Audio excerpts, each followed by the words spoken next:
بسم اللہ الرحمن الرحیم۔ السلام علیکم۔ پاکستان میں سازش اور بیرونی مداخلت کی تاریخ پیش خدمت ہے ڈاکٹر بابر اعوان کی زبانی آنکھوں دیکھے احوال کا تیسرا حصہ۔ نیو یارک ٹائمز کی 6 جون 2021 کو شائع ہونے والی جس رپورٹ کا حوالہ چل رہا ہے اسے پاکستانی انگریزی اخبار ڈان نے 2 دن بعد اپنی 8 جون کی اشاعت میں نیو یارک سے انور اقبال کی رپورٹ کی شکل میں لوکل ہیڈ لائن لگا کر شائع کیا۔ دا نیو یارک ٹائمز کی رپورٹ کا ٹائٹل تھا CIA scrambles for new approach in Afghanistan, جس کے انٹرو میں کہا گیا تھا کہ امریکہ نے جس طرح سے اپنے ٹروپس کو افغانستان کی جنگ میں سے ریپڈ وڈرال کے ذریعے نکالا تھا، اس کے نتیجے میں اب امریکہ ان راستوں کی تلاش میں ہے جن کے ذریعے وہ پھر سے افغانستان کے اندر اپنے 3 اہداف پورے کرنے میں کامیابی حاصل کر سکے۔ پہلا امریکی ہدف انٹیلیجنس گیدرنگ کا بتایا گیا۔ آپ کو یاد ہوگا اکتوبر 2009 میں پاکستان کے طول و عرض میں بلیک واٹر کی بڑی تعداد میں موجودگی کے چرچے سامنے آئے۔ اس وقت کی جو انویسٹیگیٹو رپورٹس ہمارے اپنے پریس رپورٹرز کے ذریعے بنائی گئیں ان میں بتایا گیا تھا کہ ڈپلومیسی کے حقانی نیٹ ورک نے وزارت داخلہ سے مل کر پاکستان کی امیگریشن نیٹ ورک کو ڈوج اور بائی پاس کر دیا۔ اس عرصے میں کون کس لبادے میں پاکستان آیا اور یہاں کیا کچھ وارداتیں کرتا چلا گیا، یہ لمبے وقت تک ٹاپ سیکرٹ ہی رہا۔ پھر قدرت کو اسلامی جمہوریہ پر رحم آ گیا اور ریمنڈ ڈیوس کی وارداتی ویڈیو سامنے آئی۔ انٹیلیجنس اکٹھی کرنے کے نام پر ریمنڈ ڈیوس اور اس جیسے ہزاروں دوسرے ایجنٹس نے جس قدر کھلواڑ کیا اس کی تفصیل بعد میں، لیکن اگر آپ ریمنڈ ڈیوس کا تفصیلی اعترافی بیان پڑھنا چاہیں تو پاکستان کے بارے میں اس کی خود نوشت دی کانٹریکٹر پر ایک نظر ڈال لیں۔ اسی تسلسل میں اب ایک بار پھر انٹیلیجنس گیدرنگ کے لیے پاکستان کی سرزمین کے انتخاب کا مطلب کیا بنتا ہے اور اس کے پیچھے کس ایجنڈے کا ٹھیکہ نئے کانٹریکٹرز کو دیا جا رہا ہے، کون نہیں جانتا۔ ہم سب یہ بھی جانتے ہیں کہ ہر فورن کانٹریکٹر کو غیر ملکی زمین پر اپنے کانٹریکٹ کو پورا کرنے کے لیے مقامی طور پر پیٹی کانٹریکٹرز کی ہائرنگ کرنا پڑتی ہے۔ اس گلوبل پریکٹس کی وجہ سے امریکہ نے پہلے بھی وطن عزیز کے اندر سے لوکل پیٹی کانٹریکٹرز ڈھونڈے تھے، اب بھی ایسا ہی ہوگا۔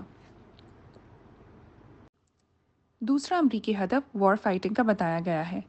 1 لاکھ پاکستانیوں کے آگ اور خون میں لتھڑے ہوئے شہید لاشیں، APS پشاور کے معصوم نوخیز بچوں کا پاک لہو، جوان سولجر سے جرنیل تک، فٹ کانسٹیبل سے پولیس چیف تک، خاصہ دار سے رینجرز تک، ججوں سے وکیلوں تک، مسجدوں سے کچہریوں تک، امام بارگاہوں سے مدرسوں تک، داتا دربار سے درگاہ شہباز قلندر تک، اسکول، سڑک، مارکیٹ، ہمارے لیے پراکسی وار لڑنے کے زندہ سبق ہر طرف، ہر صوبے، ہر شہر اور ہر جگہ موجود ہیں، جو محسوس کیے جا سکتے ہیں اور اداس مقبروں میں دیکھے بھی جا سکتے ہیں۔ یہ اداس مقبرے پاکستانی قوم کے لیے بڑے سوالیہ نشان بھی ہیں۔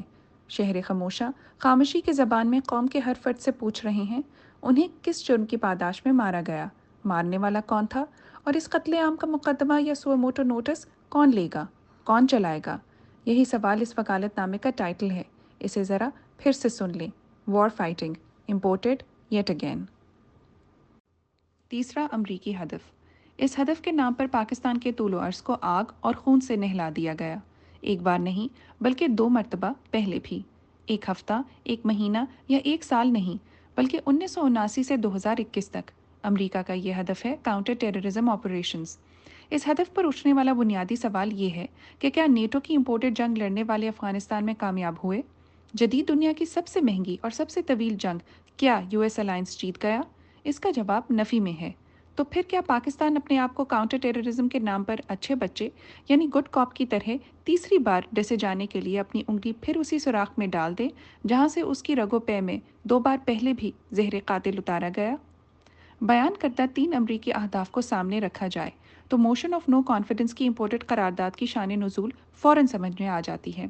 احمد فراز کے لفظوں میں بھی جو یہ ہیں: سو شرط یہ ہے جو جاں کی امان چاہتے ہو تو اپنے لوح و قلم قتل گاہ میں رکھ دو، وگرنہ اب کے نشانہ کمانداروں کا بس ایک تم ہو، سو غیرت کو راہ میں رکھ دو۔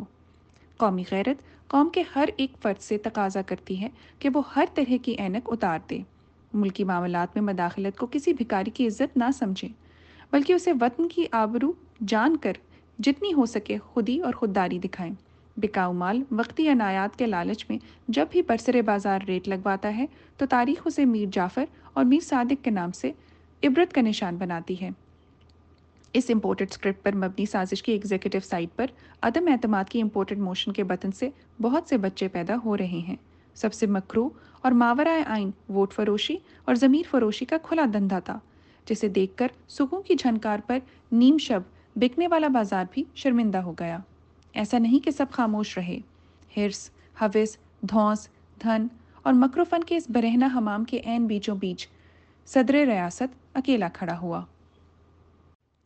آئین کے آرٹیکل 186 کے تحت پاکستانی صدر کو حاصل ایڈوائزری جیورسڈکشن کا ریفرنس بنایا گیا، جس میں میری آئینی انپٹ بھی شامل تھی۔